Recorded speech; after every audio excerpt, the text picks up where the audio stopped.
Assalamualaikum warahmatullahi wabarakatuh. Saudaraku kaum muslimin dan muslimat, saudara sebangsa setanah air dimanapun Anda ada berada. Sekarang adalah pukul 13:35 atau pukul setengah 2 lewat 5 menit. Di sini saya hendak menceritakan pengalaman saya ya kemarin. Kalau sekarang tanggal 12, kemarin tanggal 11 Desember 2023. Jadi saya menghadapi sebuah proses perkuliahan yang disebut dengan seminar proposal. Jadi seminar proposal ini adalah uji coba ujian skripsi itu. Jadi sebelum skripsi ya diuji dulu dengan seminar proposal. Sekaligus untuk menunjukkan judul yang saya bawakan di skripsi nanti. Nah, di situ saya mengangkat judul yang bunyinya adalah fenomena seksual remaja di eks lokalisasi Pulau Baik, Kota Bengkulu. Jadi di situ ada semacam lokalisasi para kaum prostitusi.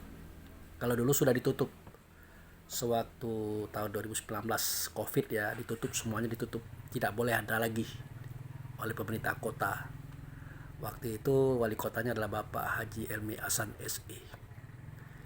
Tapi setelah berjalan penutupan itu bukan malah membaik bagi masyarakat Bengkulu, tapi menjadikan itu sesuatu yang lain gitu. Artinya ditutup di sini muncul di sana, ditutup di sini muncul lagi di sana. Jadi terlihat sudah kalau lokalisasi di suatu daerah itu kalau kita adakan secara khusus sepertinya salah. Kemudian kita bubarkan atau kita tutup, maka dia merebak ke segala penjuru. Masuk dia ke sini, ke gang ini, bahkan mungkin juga di sekitar rumah kita. Tapi yang jelas tampak itu adalah berdirinya panti-panti pijat plus ataupun yang non plus. Tapi personnya ya mereka-mereka juga. Bahkan terkadang yang mendirikan itu bukan pula orang biasa, tapi orang luar biasa di suatu daerah. Ya begitulah kehidupan dunia. Yang namanya hitam tetap hitam. Dia tidak akan bisa dihapuskan oleh siapapun, kecuali oleh yang menciptakan hitam itu sendiri. Karena tidak ada putih tanpa hitam, tidak ada benar tanpa salah, tidak ada buruk, tidak ada baik tanpa buruk. Jadi memang sulit kita menghadapi problema ini. Oleh karena itu memang segala sesuatunya harus kita hadapi dengan bijak. Nah, kebenaran saya sedang meneliti tentang fenomena daripada remaja yang ada tinggal di sana. Ternyata remaja di sana itu ya tidak hanya mereka saja, pelaku pekerjaan itu juga banyak remaja. Walaupun datang dari beberapa daerah ya, daerah seberang atau daerah yang lokasinya di Sumatera. Nah, jadi di situ saya katakan dalam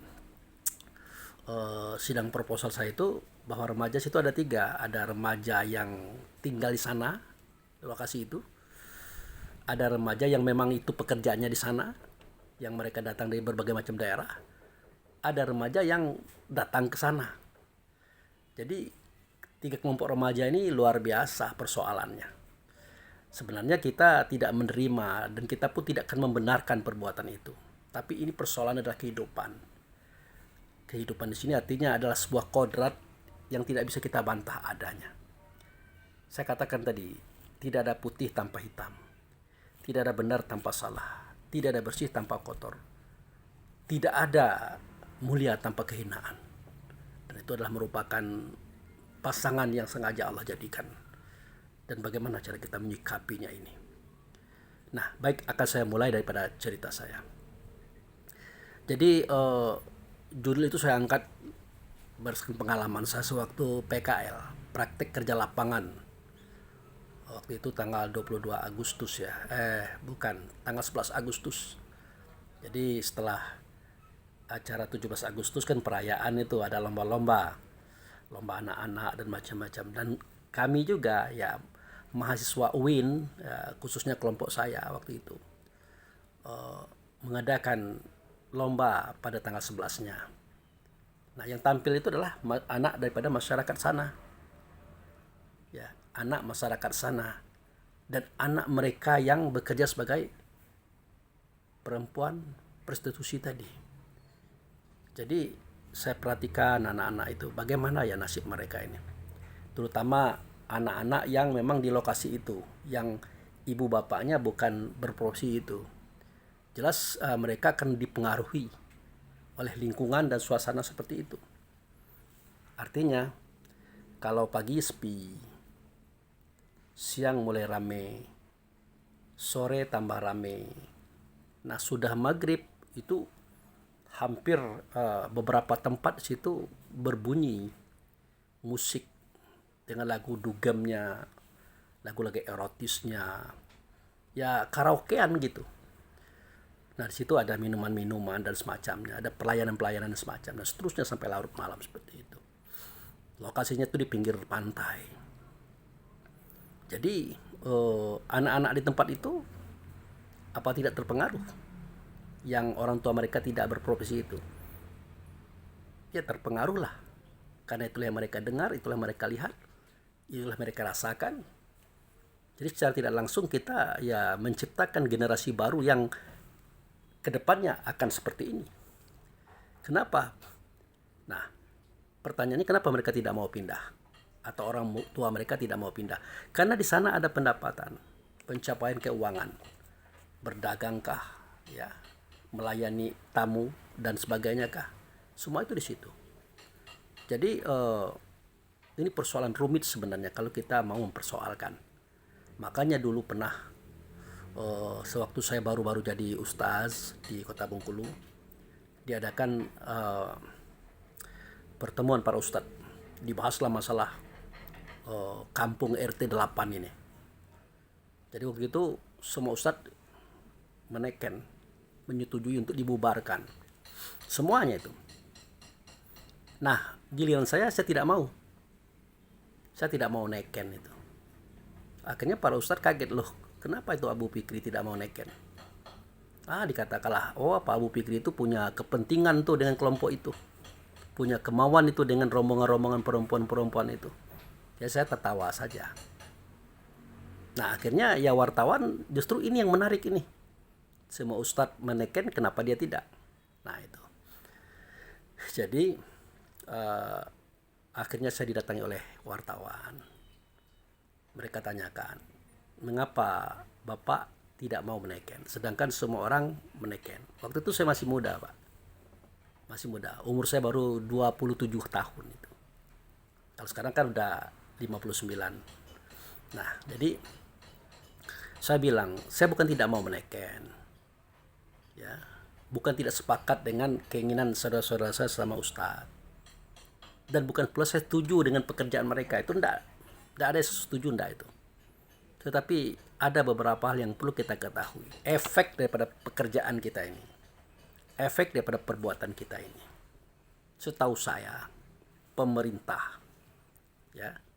apalagi ustadz, ustadz yang saya maksud itu ya kelompok teman-teman saya tadi. Mereka itu belum pernah menciptakan solusi untuk mereka-mereka yang ada di komplek itu.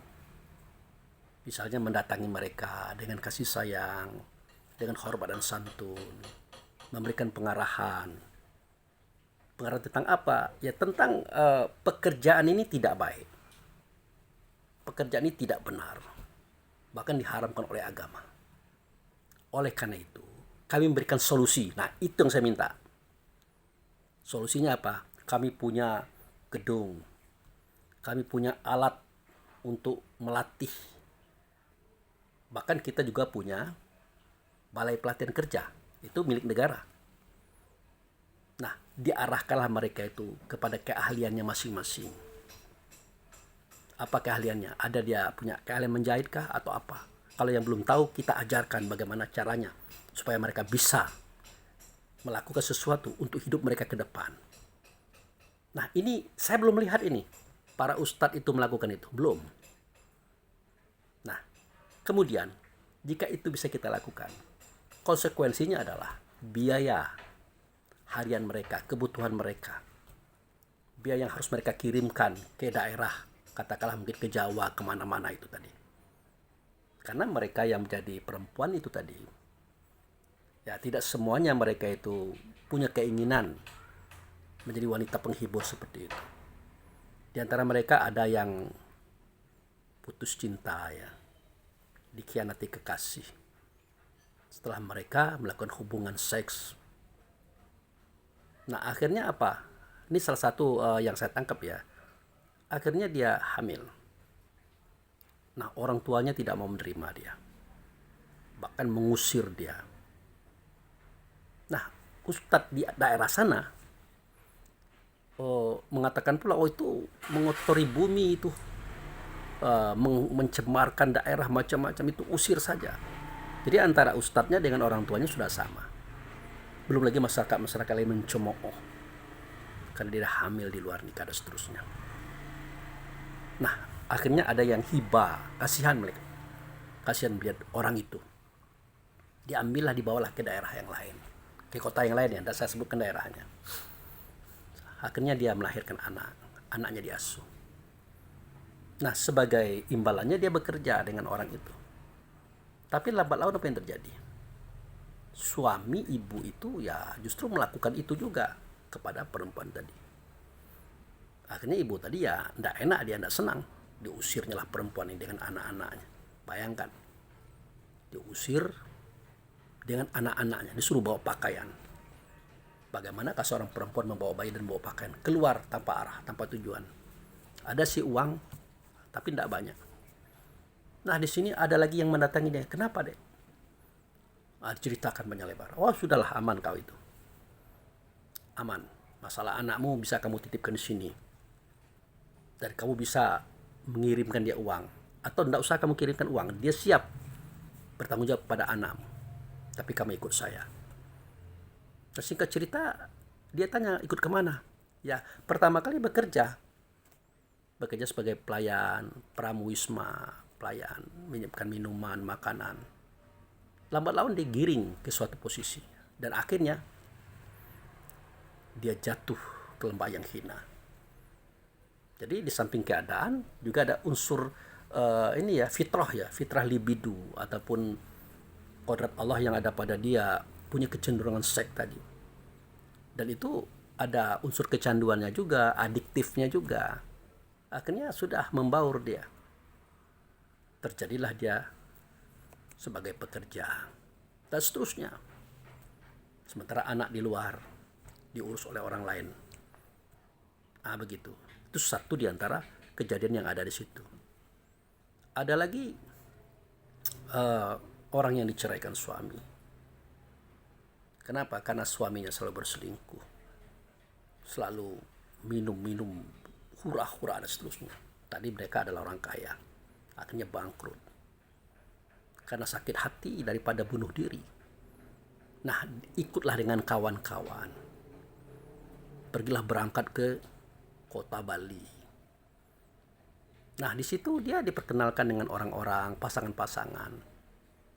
Nah, dibawa ke pinggir pantai, berhura-hura, macam-macam itu. Nah, di pertengahan malam mereka kan kembali pulang ke kamar masing-masing. Nah, di situ sebagai seorang janda, dia manusia juga, punya rasa libido atau unsur seks tadi. Dia sudah dibaiki, ditemani oleh seorang laki-laki. Dan kebenaran itu adalah gemerlapnya luar biasa, wahnya luar biasa, mewahnya luar biasa. Dah dibawa ke kamar, selesai urusan. Jadilah dia seperti itu. Dan banyak kejadian, saudaraku. Maka tidak bisa pula kita katakan itu salah ya, tidak bisa juga. Tapi keadaan ini memaksa mereka itu salah. Makanya kalau saya pribadi tidak berani menyalahkan itu.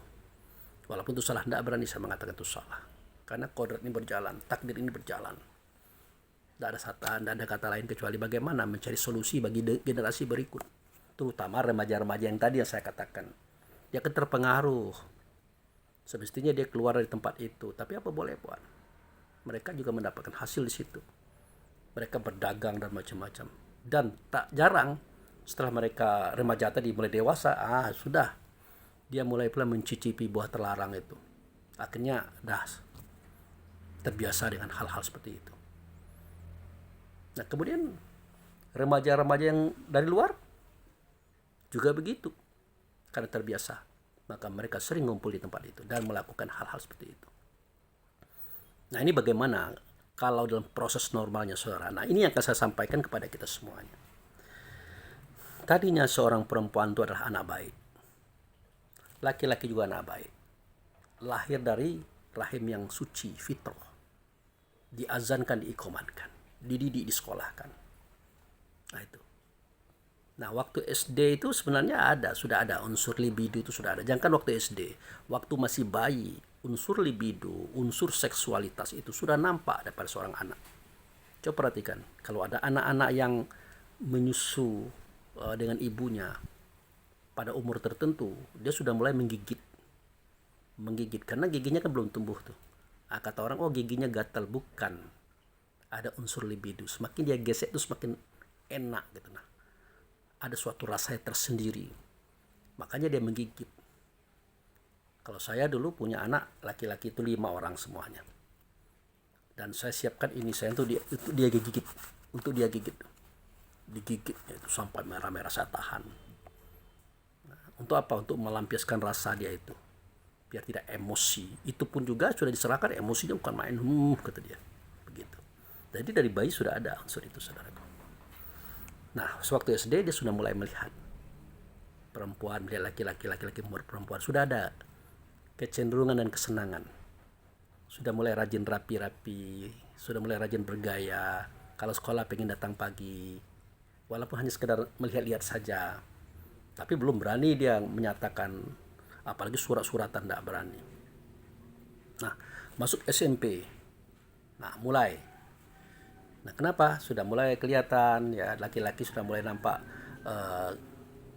ketampanannya, perempuan sudah mulai nampak kecantikannya, bentuk tubuh otot sudah mulai muncul. Kalau laki-laki sudah mulai berbeda suaranya, badan berotot, perempuan juga buah dadanya macam itu, kelihatan semuanya itu. Nah, apalagi di sekolah-sekolah yang memang ya walaupun namanya Islam ya, seperti MTSN misalnya kan. Ini pengalaman saya loh, bukan saya mengatakan MTSN itu jelek, tidak. Kalau di Aliyah itu memang sudah pakai baju panjang. Tapi waktu zaman saya enggak, pakai rok pendek. Rok biasa lah ya, di bawah lutut ya. Bajunya baju meja biasa, enggak pakai jilbab pada waktu itu. Nah, jadi rasa yang sudah ada, yang sudah mulai tumbuh sewaktu SD, sudah mulai terlampiaskan di SMP ini. Ada acara ekstrakurikuler, kita bekerja sama dengan teman-teman perempuan, senggol-senggol dan seterusnya. Ada rasa-rasa berbeda, rasa-rasa lain itu ada, baik kita ataupun dia. Nah, sudah mulai kita berpikir, kita senang dengan si A, senang dengan si B, kita coba ngirim surat. Ini di zaman saya dulu, kirim surat, dibalas seperti itu. Akhirnya surat-suratan. Nah, akhirnya apa? Ada janji-janjian, ingin ketemu di suatu tempat, misalnya ada acara pesta-pesta. Kalau zaman dulu di tempat saya itu kan di Bengkulu Selatan, pesta itu malam hari, jadi ada musik, nah gitu. Nah, disitulah kita ketemu dia juga, kita bawa teman, dia bawa teman.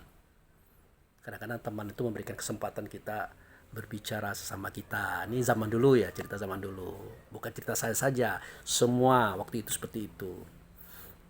Nah waktu itu kan, apakah lancar pembicaraan? Tidak lancar pembicaraan, itu kaku, dia diem aja.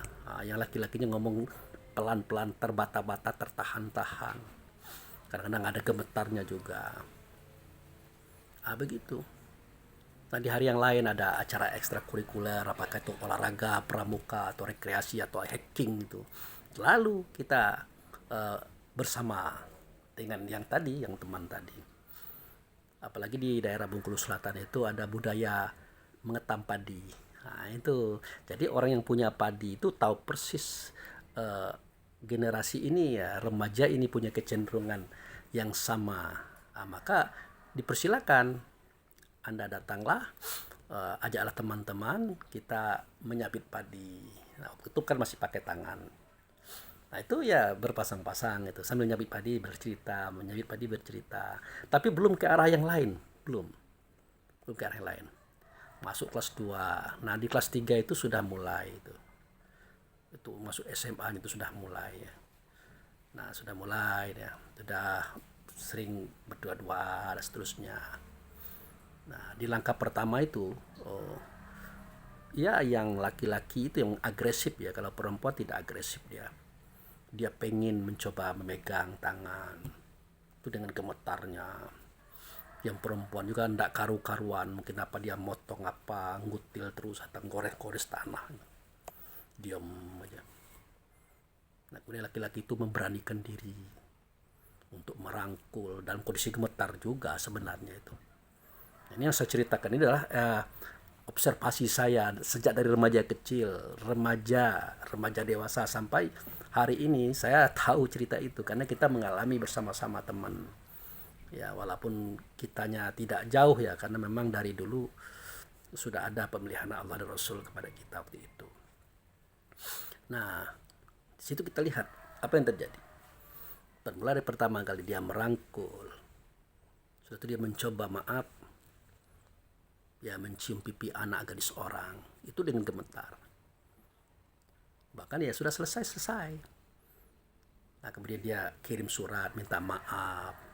Aku salah tadi, kenapa aku harus mencium dan sebagainya dan seterusnya. Tidak ada balasan. Tidak ada balasan daripada perempuan. Kenapa tidak ada balasan? Ya karena bukan tidak senang, bukan tidak setuju, sangat senang, sangat setuju, tapi malu menyatakan. Makanya yang laki-laki salah tingkah, berniat untuk tidak lagi melakukan itu karena merasa dia bersalah. Namun kedepannya apa yang terjadi? Yang perempuannya agresif, membuka kembali hati laki-laki tadi. Nah, di hari yang lain dicoba lagi yang seperti tadi. Ada respon walaupun gerakannya sedikit. Akhirnya berlanjut dia sampai ke tingkat sama-sama respon. Sama-sama respon. Sang laki-laki merasakan bagaimana nikmatnya seksual. Perempuan juga merasakan bagaimana nikmatnya seksual. Nah, jadi ya sudah. Mulai daripada ya bagian atas, tangan pun tidak diam, tangan pun dia berbicara, dia bekerja kepada posisi-posisi tertentu. Nah, itu biasanya lebih banyak diarahkan kepada ya katakanlah ya kepada Bukit Tursinanya itu, kepada gunungnya itu. Nah, itu pun akan membawa perempuannya melayang ke langit, bahkan hilang kesadaran pada waktu itu. Ini di samping cerita pengalaman ya, pengalaman orang dan cerita-cerita di buku-buku itu seperti itu juga dan teori-teori para ahli. Nah, di saat dia melayang ke atas langit itulah laki-laki pengen merasakan itu dan perempuan pun juga pengen merasakan itu. Cuma mereka ada perjanjian. Apa perjanjiannya? Supaya tidak dilakukan secara utuh. Bayangkan saudaraku. Ini kisah yang tidak bisa kita pungkiri. Inilah kenyataan yang terjadi di era itu. Nah, jadi selamanya beberapa saat memang betul. Beberapa saat memang betul. Nah, tetapi apa yang terjadi? Tingkat kecemburuan yang laki-laki kepada perempuan itu tinggi. Tingkat kecemburuan yang perempuan pada laki-laki itu juga tinggi. Akhirnya mereka sering ribut, berbantah-bantahan. Ya, berribut. Dan sering dalam sekolah itu mereka tidak khusyuk, mereka tidak tidak fokus karena saling marah, saling benci, saling cemburu. Nah, akhirnya ada keinginan itu tadi, namanya candu ya, kecanduan ya. Nah, ada yang namanya adiksi, itu kecanduan. Yang laki-laki punya kecanduan, yang perempuan juga punya kecanduan. Di dalam kemarahannya itu mereka juga pengen bertemu. Nah, itu yang sering dilakukan oleh Diana Nasution itu, benci tapi rindu itu. Nah, itu. Nah, di saat dia benci itu ada keinginan mencari orang lain, yang perempuan begitu juga, yang laki-laki juga begitu. Semakin panas, akhirnya mereka damai dalam sama-sama mengalah. Nah, bertemu lagi. Setelah mereka bertemu lagi, apa terjadi? Di situ mereka emosi. Yang laki-laki emosi, yang perempuan emosi. Nah, disitulah yang sering terjadi, saudaraku. Terutama yang remaja-remaja yang menonton video saya ini, tolong diperhatikan. Terjadi betul apa yang ditakuti. Terjadi. Mereka melakukan perzinaan. Maka apa yang terjadi? Ya sudah. Ular itu telah masuk ke pintu sorga. Mereka sama-sama makan buah kuldi. Akhirnya mereka sudah terusir daripada sorga. Terusir artinya terusik kebahagiaan hati mereka itu. Semenjak mereka melakukan itu. Apa maksudnya itu, Pak Abu Fikri? Nah, yang perempuan sudah ternoda. Ibarat segel-segel itu sudah tidak ada lagi. Dan dia takut kalau ditinggalkan. Dia takut. Nah, yang laki-laki juga dia sudah terganggu kebahagiaannya. Dia takut kalau dia harus bertanggung jawab. Karena dia belum bisa mencari uang. Pada saat itu dia masih mencari uang atau menampung uang dari orang tua. Dia takut bagaimana nanti kalau terjadi kehamilan. Bagaimana ini nanti jadinya. Sedangkan dia belum bisa mencari uang. Banyak ketakutan bersangatan. Sementara perempuan itu ketakutan kalau ditinggalkan. Yang anehnya lagi, mereka semakin dalam, semakin dalam. Nah, saat itulah sering terjadi 3 hal yang sangat kita takutkan. Apa yang kita takutkan? Pertama, mereka yang laki-laki menganggap perempuan itu istrinya. Yang perempuan menganggap laki-laki itu suaminya. Kecemburuannya sangat besar. Keributan terjadi sangat luar biasa. Saling pukul, saling hantam. Sebegitu emosi di momen-momen cemburu itu. Nah, akhirnya apa yang terjadi? Karena laki-laki tadi memang tidak terdidik, tidak terlatih, walaupun agamanya katakanlah Islam. Tahu-tahu perempuan itu ada isinya, membuah atau mulai hamil. Itu ada beberapa kemungkinan yang terjadi, saudara. Kalau bukan dia mencari jalan untuk meninggalkan. Ya, cara dia meninggalkan ini sangat menyakitkan. Dia bawa pacarnya ke tempat lain. Dia persiapkan beberapa orang teman, mungkin 3-4, biar tidak bisa dideteksi siapa yang punya anak ini nanti. Maka di tempat itu dia pura-pura disergap oleh orang. Maka di depan matanya sendiri, perempuan pacarnya itu digarap. Seakan-akan dia tidak rela, padahal dia yang menciptakan rekayasa itu.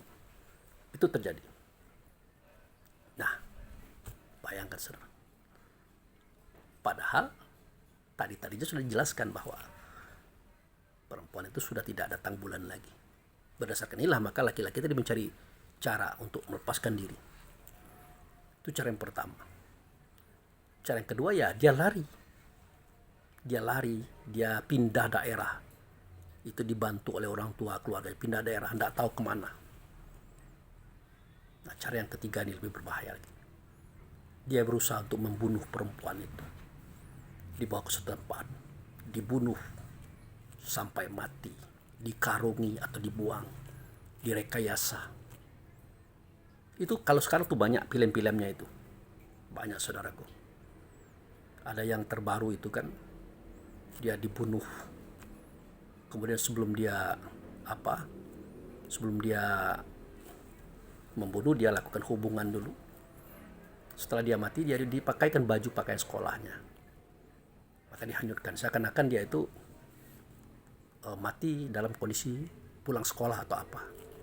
Padahal semua itu untuk menghapus persoalan efek daripada hamil duluan. Itu yang pertama. Mengerikan. Yang kedua, dia gugurkan kandungan itu dan berhasil. Kemudian mereka melakukan lagi. Terus.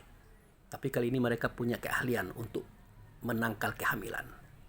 Apakah pakai karet atau kondom ya, pil atau suntikan dan sebagainya. Terus.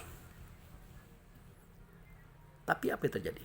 Kehormatan perempuan untuk di hadapan laki-laki itu sudah tidak ada lagi. Kesopanan laki-laki itu terhadap perempuan sudah tidak ada lagi. Tidak ada lagi menghargai, bahkan menghinakan yang ada. Menghinakan yang ada. Hidup tidak jelas.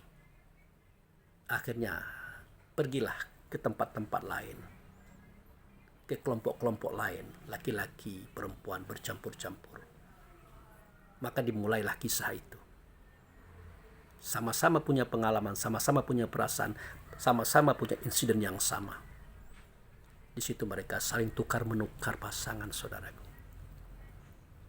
Tukar-menukar pasangan. Terbiasalah mereka itu gonta-ganti dengan yang lain dan seterusnya. Akhirnya hilang rasa kasihan. Nanti lu cerita cinta kasih sayang, kasihan pun tidak ada lagi. Penghargaan pun tidak ada lagi. Nah, disinilah nilai jual itu dimulai. Perempuan butuh uang, laki-laki butuh uang. Laki-laki mencari pasiennya, ya, mencari pelanggannya dan seterusnya. Akhirnya dijual lah perempuan ini, dijadikan alat seperti itu, dan hancur sudah. Kalau pertama ya 50-50, perempuan dapat, laki-laki dapat. Lama-lama dia mikir, aku yang bekerja kok kamu yang dapat. Pecah kongsi. Kesimpulan terakhir, dia menjadi pelacur, saudara. Itu yang kedua. Nah, yang ketiga, dia menikah dengan perempuannya, dengan laki-lakinya. Dia menikah, tapi terbiasa dia melakukan hubungan tadi sebelum nikah. Maka setelah nikah tidak ada keindahan, tidak ada keceriaan, biasa-biasa saja. Diharapkan dalam hidup pernikahan itu dengan keceriaan, kebahagiaan, keindahan sebagaimana film-film. Ternyata tidak, saudaraku.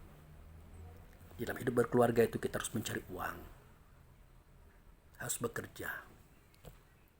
Kita dihadapkan pada kehidupan-kehidupan yang sulit, yang tadinya tidak terbayangkan. Itu. Nah, kenapa mereka sulit? Karena umur masih muda, pengalaman masih pendek, jam terbang masih terlalu singkat. Tapi mereka sudah dihadapkan kepada situasi orang-orang yang mapan. Nah, di sini berantem lagi, ribut lagi. Tidak ada lagi kasih, sayang, cinta, tidak ada lagi. Ribut melulu. Akhirnya apa yang terjadi? Pisah lagi. Pisah. Kemudian rujuk lagi. Ribut lagi, pisah lagi. Bahkan ada yang sampai 3 kali pisah. Tapi karena adiktif, sifat kecanduan, rujuk lagi. Hilang nilai agama, norma agama, aturan agama hilang. Padahal kalau sudah 3 kali bercerai itu tidak boleh menikah. Tidak boleh dia bercampur lagi. Kecuali kalau perempuan tadi nikah dengan orang lain, cerai tanpa dipaksakan, baru bisa kembali lagi. Itu yang terjadi. Yang kasihan siapa? Anak-anaknya. Ya, keturunannya melihat ayah bundanya ribut. Ayahnya memukul ibunya, ibunya menyerang ayahnya. Dan tidak jarang pula di sini terjadi pembunuhan-pembunuhan, saudara. Jadi tidak ada yang baiknya di sini. Tidak ada yang benarnya dalam kisah hidup bercinta seperti ini. Makanya saya berharap tulisan saya ini bermanfaat ya. Tapi apa daya, memang belum saatnya saya menjadi penulis yang baik untuk proposal dan skripsi. Saya hanya mampu mengeluarkan gagasan, sementara mengerjakannya orang lain.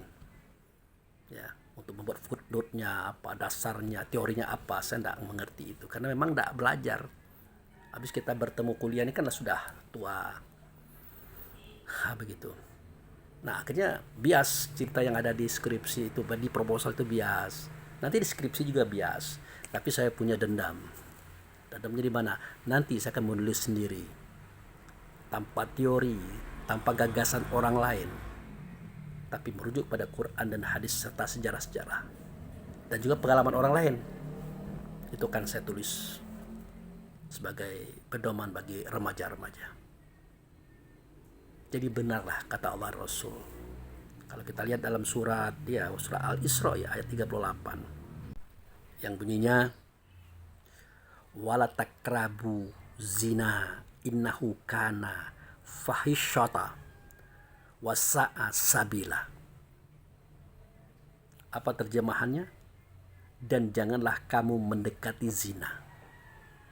Sesungguhnya zina itu adalah pekerjaan yang sangat keji.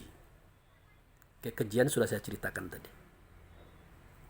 Wa sa'a sabila, jalan yang sangat buruk. Benar, perzinaan itu adalah pekerjaan yang keji. Di situ terjadi pembunuhan, pembantaian, menghilangkan jiwa orang lain, padahal tadi dicintai, dikasih, disayangi. Punah semuanya. Bahkan yang ringan daripada itu, menjual sahabat, teman, kekasih. Bahkan sudah berkeluarga pun menjual istri. Apa tidak keji? Apa tidak salah jalan? Semua itu berefek daripada mendekati zina tadi. Jadi timbul pertanyaan tuh Pak Abu Fikri, apa itu mendekati zina? Nah, kalau mendekati zina itu belum berzina, saudara. Belum berzina. Mendekati zina itu artinya ya berdekat-dekatan laki-laki dan perempuan tanpa orang lain. Itu sudah mulai.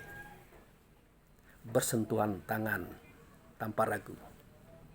Memandang tanpa aling-aling dan seterusnya. Maka zaman sekarang itu ada HP. HP itu juga sangat mudah mendekatkan manusia itu kepada zina. Karena apa yang dia suarakan, dia dikatakan pada tulisan itu langsung kepada yang bersangkutan tanpa aling-aling dan tanpa orang tahu. Nah, ini yang dimaksud dengan janganlah mendekati zina.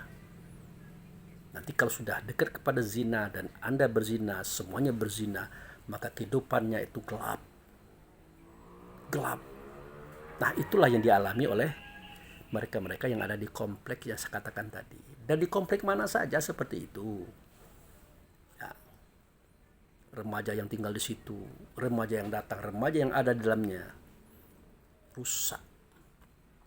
Belum lagi para germo, mucikari, memandang perempuan-perempuan itu persis kayak hewan, dipukul, ditendang, dimarah, dicaci, dilemparkan kata-kata kotor, diperbudak. Sangat tidak berharga. Nah, disitulah kita dapat info bahwa batin mereka itu sangat menjerit. Di situ mereka mengatakan bahwa ini adalah sebuah penyesalan yang sangat besar. Penyesalan yang tidak bisa lagi dirubah.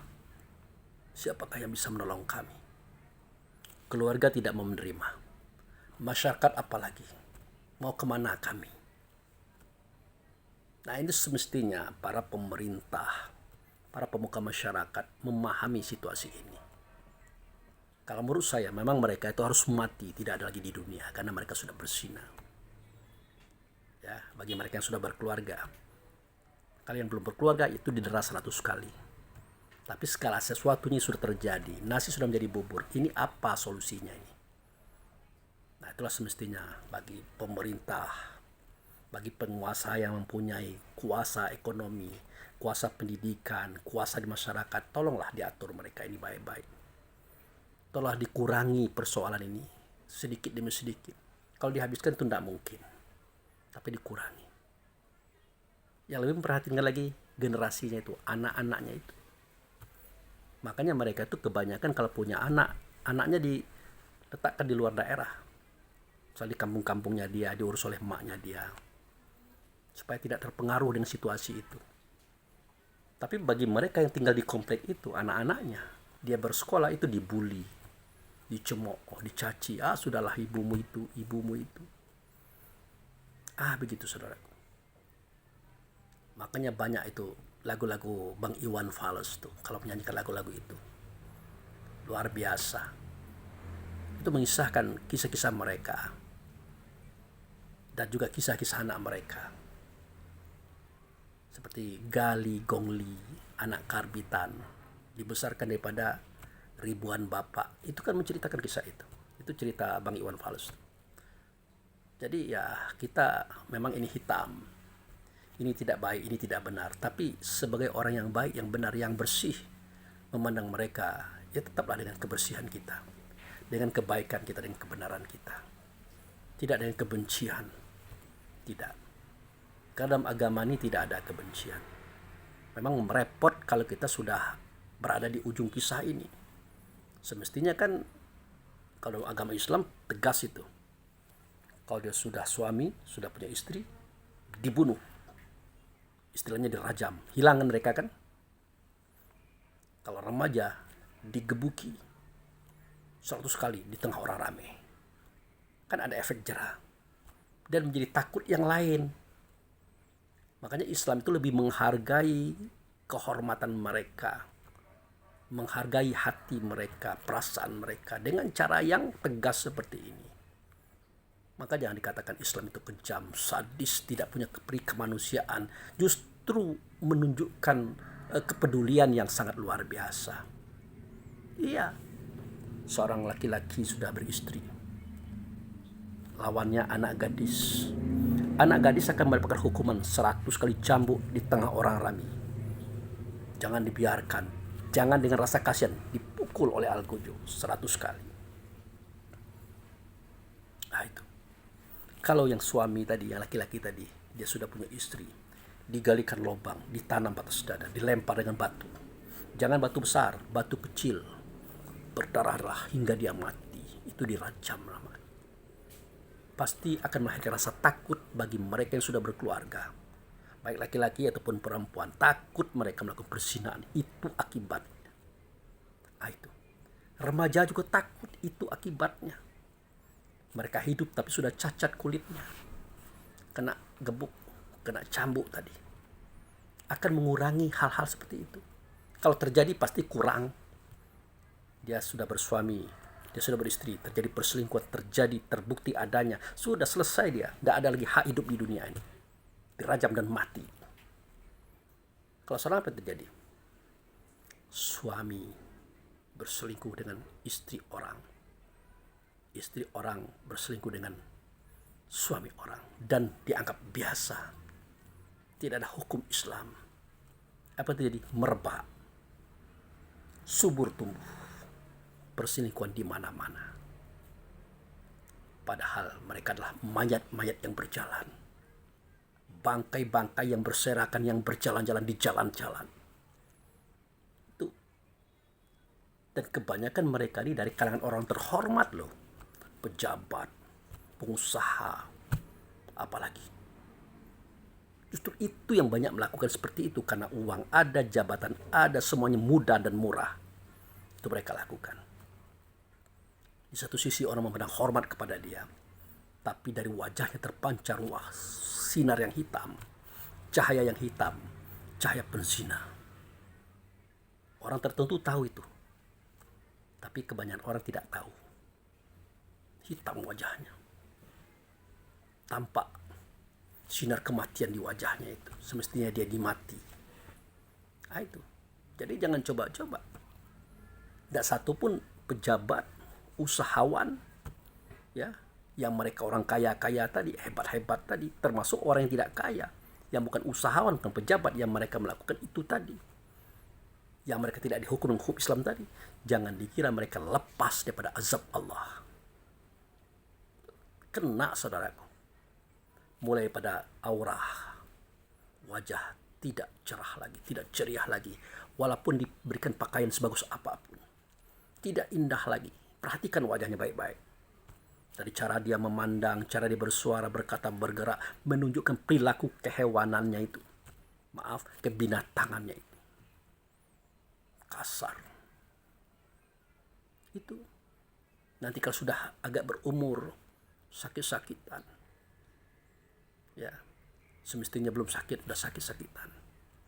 Sakit itu payah, susah. Semakin hari, semakin tua, semakin hitam mukanya. Menunjukkan wajah-wajah mayat. Karena mereka berzina. Baik laki-laki ataupun perempuan sama saja.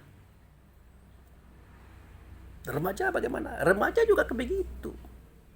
Walaupun mereka tidak dibunuh, ya, cuman didera saja dengan 100 kali cambuk,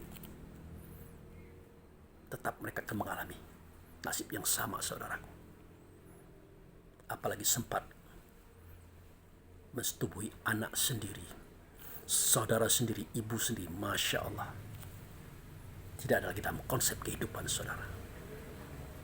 Semua itu adalah efek daripada perilaku dari kanak-kanak sewaktu SD, SMP, SMA, perguruan tinggi. Maka nilai kebahagiaan tidak ada lagi pada mereka. Padahal 75% energi ini ada dalam tubuh manusia berdasarkan ketentuan Allah dan Rasul. Untuk apa? Ya untuk memperkembangbiakkan kehidupan di alam semesta ini secara umum, untuk regenerasi. Tetapi dunia ini akan indah, akan bagus berkembang, bermula dari energi libido juga. Kita pengen hidup lebih panjang karena kita merasakan betapa nikmatnya, indahnya cinta itu. Makanya kita makan minum. Di sini berlakulah berbagai macam gulai, berbagai macam kuliner, berbagai macam santapan, minuman. Sadar tidak kita? Bermulai pada energi libido yang 75% dalam diri kita. Sudah itu muncul pakaian dengan berbagai macam jenis bahan, jenis model, mulai pada peci, baju, sepatu, tas, kacamata, cincin, jam. Semua itu bermula daripada energi libido itu, saudaraku. Supaya kelihatan keren, mentereng di mata orang-orang yang kita cintai. Termasuk kendaraan, rumah, dan seterusnya itu. Nah, tapi kalau bagi para aulia dan anbiya, persoalannya bukan begitu. Seperti Nabi Ibrahim, setelah tua, dia resah, gelisah. Tidak juga punya keturunan. Nabi Zakaria juga seperti itu, tidak juga punya keturunan. Nah, mereka menjadikan seksualitas itu di samping karunia Allah untuk mereka bersenang-senang. Tapi mereka lebih menitik beratkan kepada regenerasi berikutnya. Untuk menggantikan perjuangan ini, untuk meneruskan perjuangan ini di dalam dakwah kepada Allah dan Rasul. Artinya untuk mengajak semua manusia yang diturunkan dari Allah dan Rasul ini kembali kepada Tuhannya. Itu dakwahnya. Itu yang mereka pikirkan. Itulah Nabi Ibrahim berpikir bagaimana punya anak. Nabi Zakaria bagaimana punya anak. Setelah punya anak, bagaimana anak ini bisa jadi bagus dan baik. Bisa melanjutkan perjuangan. Jangan seperti anak Nabi Nuh. Anak Nabi Nuh itu, dia menentang ayahnya bersama dengan istri Nuh itu sendiri, ibunya Kan'an itu sendiri. Jangan seperti anak-anaknya Nabi Yakub, ya, yang iri dengki kepada adiknya Yusuf. Anaknya Nabi Daud, Absalom, yang merebut kekuasaan ayahandanya, benci kepada adindanya Sulaiman, memerangi ayahnya. Banyak contoh-contoh. Nah, jadi ini problema rumah tangga yang sangat luar biasa, saudara-saudaraku. Jadi di dalam kalangan orang suci pun masih banyak problema, apalagi di kalangan mereka yang tidak pernah suci, bahkan ternoda. Ya, di kalangan orang suci ya saya ceritakan tadi. Nabi Nuh, siapa istri Nabi Nuh? Nabi Nuh mendapatkan beliau itu bukan sembarangan, pakai kriteria cantik, kaya, keturunan orang baik-baik, solih. Itu istri Nabi Nuh.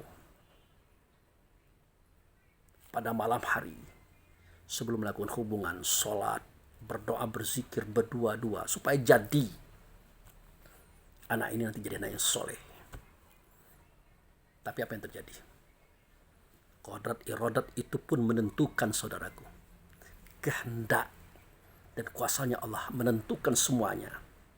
Istri yang soleh, yang bagus, yang baik, yang cocok dengan Nuh sebagai seorang nabi dan wali Allah, berubah menjadi iblis. Anaknya pun tidak kurang hebat daripada ibunya, juga iblis. Akhirnya menjadi setan, saudaraku.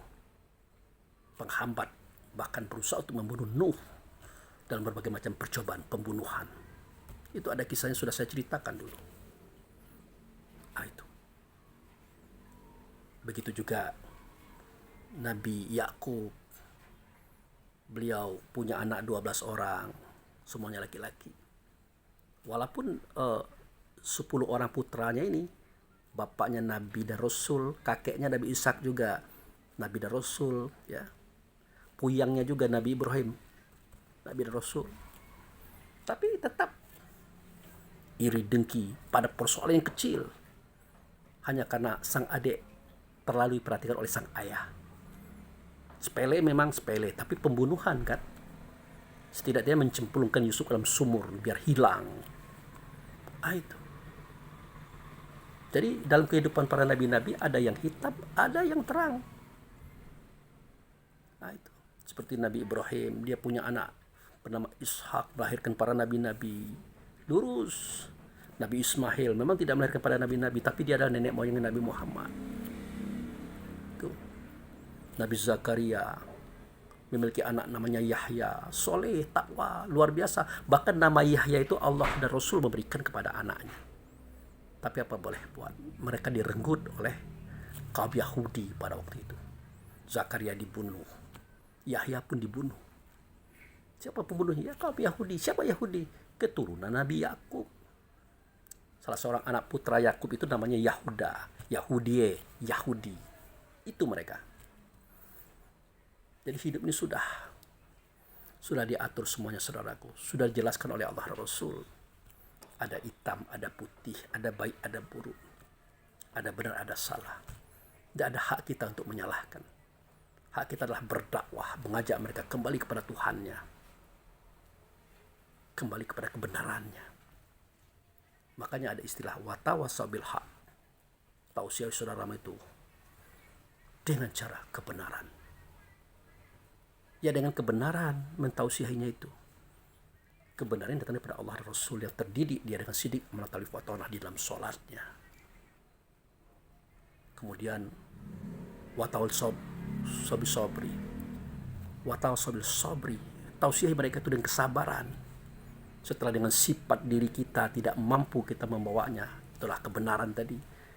Kita ajak mereka itu serta Muhammad. Ikut sertakan Muhammad dalam mengajak mereka itu. Artinya kita hubungkan rasa kita kepada beliau di Baitullah. Ajak mereka itu. Dan tidak mempan juga. Watawasau bil marhamah. Tausiah mereka dengan kasih sayang. Bukan lagi sifat Muhammad. Sifatnya Allah itu Rahman dan Rahim. Ajak. Tidak juga angkat tangan. Berdoa kepada Allah dan Rasul. Mohon diselamatkan saudaraku ini. Mohon ya Allah, mohon ya Rasulullah. Tapi tidak mudah saudaraku. Kadang-kadang kita pun tidak selamat oleh karena kita peduli dengan orang lain. Kenapa? Disakiti kita. Disumpah serapahi kita. Akhirnya rasa kita tidak enak. Belum lagi kita menyelapkan perasaan orang lain. Perasaan kita sudah kena duluan.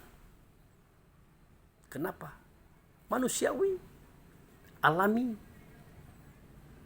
Ini bisa kita lihat ketika kita berdakwah kepada anak dan istri kita sendiri. Kita ajak anak kita kepada baik, ajak istri kita kepada baik. Kita suruh berbuat baik, kita larang berbuat tidak baik. Dalam diskusi-diskusinya kita sering dilawan, ditentang, bahkan disumpah sarapahi, bahkan didoakan kita cepat mati. Apa yang kita perjuangkan itu gagal.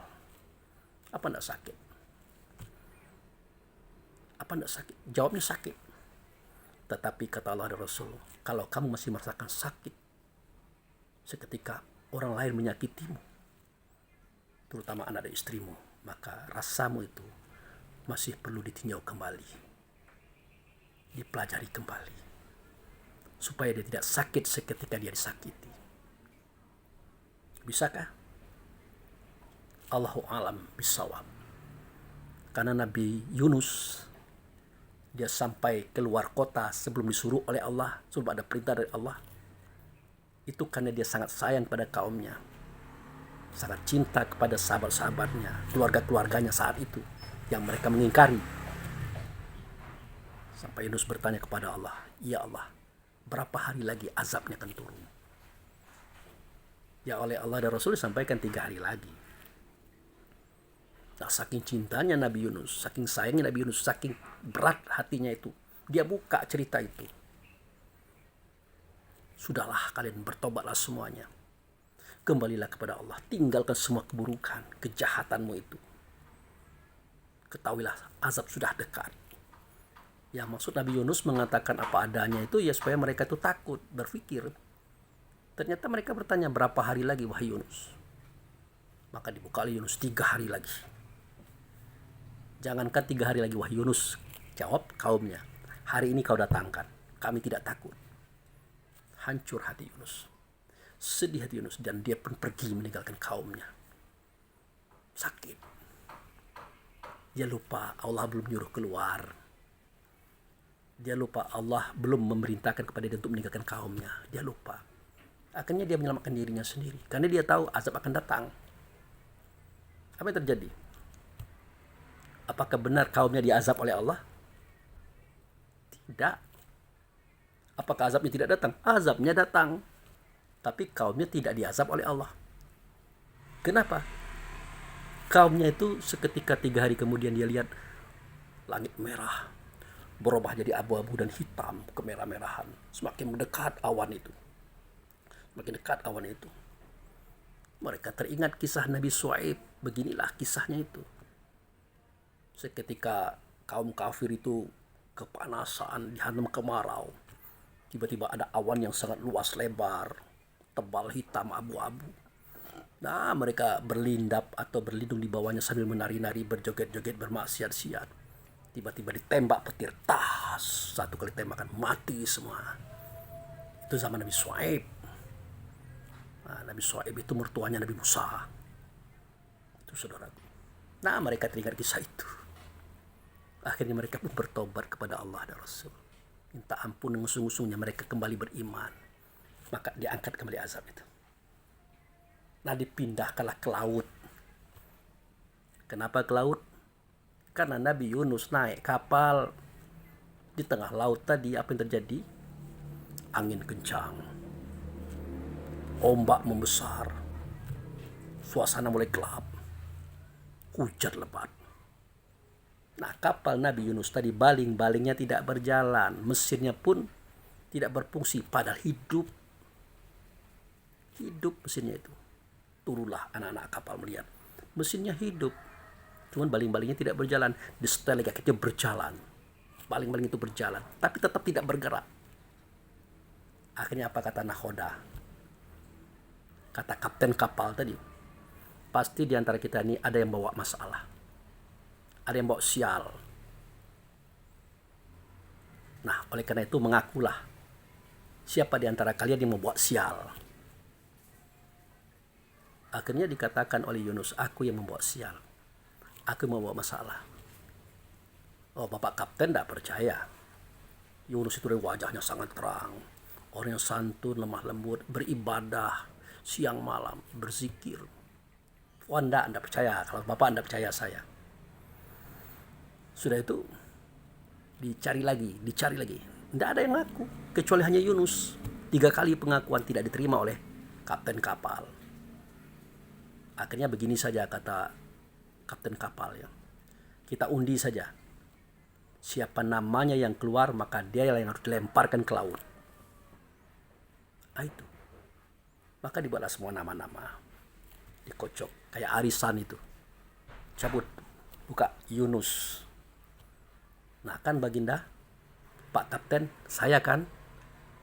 Apa kata Kapten? Saya tidak percaya. Ulang lagi. Cabut lagi. Nama Yunus lagi. Yang ketiga, apa kata Kapten? Kalau memang ajengan, kalau memang Tuhan merasa bersalah dan membawa salah ke kapal saya ini, apa boleh buat? Kami akan lemparkan Tuhan ke dalam laut. Singkat cerita, Nabi Yunus pun dilemparkan ke dalam laut. Langsung disabar oleh ikan nun. Tuh. Sudah. Semua orang yang ada dalam kapal itu mengatakan Yunus itu pasti sudah mati. Tak akan hidup lagi. Anehnya, angin pun tenang kembali. Awan pun terang kembali. Ombak pun reda kembali. Dan kapal pun berjalan. Apa hikmahnya? Hikmahnya adalah bala itu, petaka itu hanya mencari orang yang sudah diberikan namanya kepada mereka. Jadi namanya Allah berikan kepada bala tadi, kepada petaka tadi, pada musibah tadi. Kalau sudah dapat orang itu selesai urusan, maka bala tadi, petaka tadi hilang. Sama dengan kasus COVID kemarin. Setelah dapat orang-orang yang sudah ada daftar namanya, sudah mati semua, udah clear semua, maka COVID-nya hilang. Sama dengan kisahnya Nabi Yunus ini, saudaraku. Nah, berjalanlah kapal dengan baik dan tenang, sampailah dia pada tujuannya. Bagaimana nasib Nabi Yunus? Di dalam perut ikan itu dia gelap, dia basah, dia pengap, dia bau. Sambil berzikir, La ilaha illa anta subhanaka inni kuntu minaz zalimin. La ilaha illa anta subhanaka inni kuntu minaz zalimin. Itu terus dibacanya sampai 3 hari 3 malam. Mual ikan tadi, mual. Akhirnya apa yang terjadi? Ikan tadi muntah. Muntah Nabi Yunus itu. Nah, padahal Nabi Yunus kan 3 hari 3 malam itu kan udah lemes, tidak makan, tidak minum. Nah itu. Tapi Allah berikan dia keterangan hati, keterangan pemikiran, perasaan, maka dia tenang dalam itu. Dia merasa bersalah. Kenapa aku keluar sebelum diperintah? Kenapa aku tinggalkan kaumku sebelum ada perintah? Kenapa aku buka rahasia Tuhan? Akhirnya ikan don tadi tidak siap lagi dia menerima Yunus, dimuntahkannya di pinggir pantai. Ternyata pantai itulah pantai negerinya Nabi Yunus. Akhirnya bertemulah Nabi Yunus dengan seorang nelayan. Dilihat, ini Yunus. Akhirnya panggil teman-teman, sahabat-sahabat, kaum kerabat. Ternyata semua kaum Yunus datang kepada nabinya. Satu-satu nabi yang kaumnya lepas dari azab, nabinya kena azab adalah Nabi Yunus, saudara. Tapi satu-satunya nabi yang sukses juga Nabi Yunus. Itu saja, saudaraku, cerita kita ini. Bermulai pada kisah kuliah saya tadi. Maaf kalau saya sempat menceritakan kisah-kisah remaja tempo dulu. Sebenarnya itu cerita kita semua. Tidak ada kita nih yang bersih, tapi kadarnya beda-beda. Ya, nah seandainya Allah itu buka aib kita ini semuanya, bubar kita. Tapi Allah tutup aib kita ini. Allah ajak kita jadi orang baik. Kira-kira begitu ceritanya. Oke. Demikian, terima kasih. Wabillahi taufiq wal hidayah. Assalamualaikum warahmatullahi wabarakatuh.